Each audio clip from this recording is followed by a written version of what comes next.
नमस्कार दोस्तों। क्या आपने कभी सोचा है कि भगवान श्री कृष्ण की लीलाओं और बार बार जिस पेड़ का जिक्र मिलता है वह कदम्ब का पेड़ है। क्या इस पेड़ में सिर्फ धार्मिक महत्व है या इसके पीछे छिपे हैं ऐसे पारंपरिक औषधि गुण जिनके बारे में आज बहुत कम लोग जानते हैं। कहा जाता है कि कदम्ब का पेड़ बरसात का संदेश लेकर आता है। इसके गोल सुगंधित फूल देखने में जितने सुंदर होते हैं उतने ही आकर्षक भी। आयुर्वेद में इसकी छाल, पत्तियों और अन्य कुछ भागों का पारंपरिक उपयोग विभिन्न उद्देश्यों के लिए बताया गया है।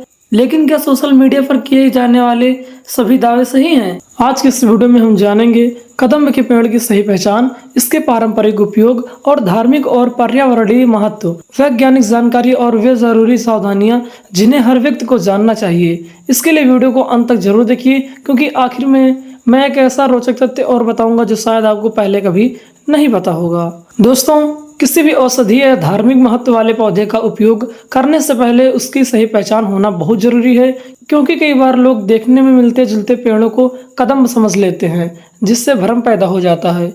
दोस्तों, कदम्ब का वैज्ञानिक नाम नियोला मार्किया कायडम्बा है।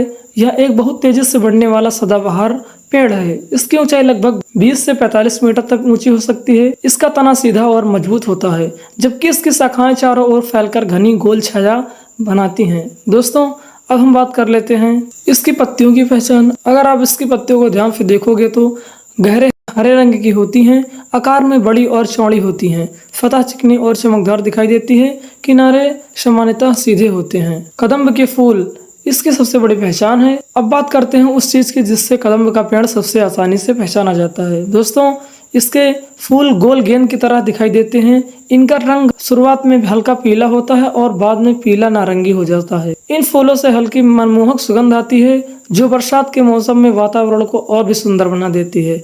दोस्तों, इसी वजह से कई लोग इसे बारिश का पेड़ भी कहते हैं, क्योंकि इससे फूल अक्सर वर्षा ऋतु में अधिक दिखाई देते हैं। दोस्तों, फूलों के बाद इसमें छोटे छोटे फल बनते हैं, जिनमें बहुत बारीक बीज होते हैं। ये बीज प्राकृतिक रूप से नए पौधों में उगने में मदद करते हैं। दोस्तों, अब हम बात कर लेते हैं कि कदम्ब पाया कहाँ जाता है। दोस्तों, भारत में कदम्ब का पेड़ उत्तर प्रदेश, बिहार, मध्य प्रदेश, राजस्थान के कुछ भागों, महाराष्ट्र, कर्नाटका, केरल, पश्चिम बंगाल और असम सहित कई राज्यों में पाया जाता है। यह नमी वाली उपजाऊ मिट्टी में अच्छी तरह बढ़ता है। दोस्तों, नदियों, तालाबों के किनारे, खेतों के आसपास और बड़े बगीचों के बीच में यह पेड़ पाया जाता है। आजकल पर्यावरण संरक्षण और हरियाली बढ़ाने के लिए भी कदम्ब का रोपण किया जा रहा है। दोस्तों, आयुर्वेद में कदम्ब का क्या स्थान है? दोस्तों, अब हम बात करेंगे आयुर्वेद में कदम्ब का क्या स्थान है। दोस्तों, आयुर्वेद में कदम्ब की छाल, पत्तियां, फल और कुछ स्थानों पर फूलों का भी पारंपरिक उपयोग बताया गया है। अलग अलग आयुर्वेद ग्रंथों में इसके उपयोग का वर्णन मिलता है। दोस्तों, लेकिन किसी भी औषधि का प्रयोग विशेषज्ञ की सलाह से ही करना चाहिए। दोस्तों, अब हम जानते हैं इसके कुछ पारंपरिक उपयोग के बारे में। दोस्तों, हम सबसे पहले बात कर लें इसके पहले उपयोग की, तो त्वचा संबंधित समस्याएं।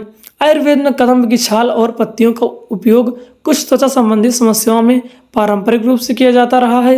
हालांकि हर व्यक्ति के लिए समान रूप से प्रभावी हो ऐसा वैज्ञानिक रूप से सिद्ध नहीं है। दोस्तों, घावों की देखभाल के लिए कुछ पारंपरिक उपचारों में कदम्ब की छाल का उपयोग घावों की सफाई और देखभाल के लिए किया जाता था। लेकिन यदि घाव गहरा हो तो, संक्रमित हो तो, लंबे समय तक ठीक न हो तो डॉक्टर से इलाज करवाना बहुत जरूरी है।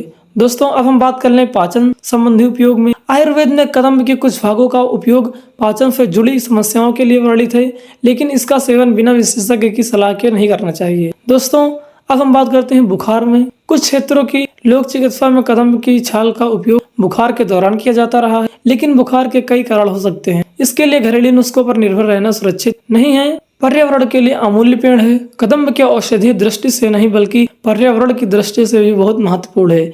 इसकी घनी छाया गर्मियों में ठंडक देती है और पक्षियों को आश्रय मिलता है, और इसके फूल मधुमक्खियों व तितलियों को आकर्षित करते हैं, जिससे जैव विविधता को लाभ होता है। दोस्तों, लेकिन क्या कदम्ब के पेड़ के बारे में सोशल मीडिया पर किए जाने वाले सभी दावे सही हैं? क्या इसकी छाल या पत्तियां हर बीमारी में काम करती हैं? इन सभी सवालों का जवाब मिलेगा, इसीलिए वीडियो को अंत तक जरूर देखिए। दोस्तों, और सबसे जरूरी सवाल यह है कि क्या कदम्ब का उपयोग हर व्यक्ति कर सकता है। दोस्तों, कई लोग इंटरनेट पर देखकर भी किसी जड़ी बूटी का सेवन करना शुरू कर देते हैं, लेकिन प्राकृतिक होने का मतलब यह नहीं है कि हर व्यक्ति के लिए पूरी तरह सुरक्षित हो। कदम्ब के साथ भी यही बात लागू होती है। दोस्तों, अब हम बात करते हैं कदम्ब का उपयोग कैसे किया जाता है।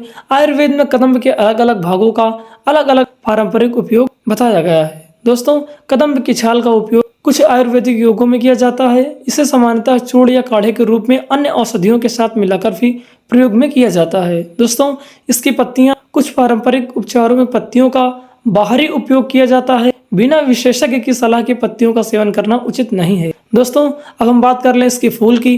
कदम्ब के फूल अपनी सुगंध और सुंदरता के लिए प्रसिद्ध हैं। कुछ क्षेत्रों में इनके सीमित पारंपरिक उपयोग का उल्लेख मिलता है, लेकिन इनके औषधीय लाभों का वैज्ञानिक प्रमाण अभी सीमित है। दोस्तों, अब हम बात करते हैं कि लोगों को सावधानी रखनी चाहिए।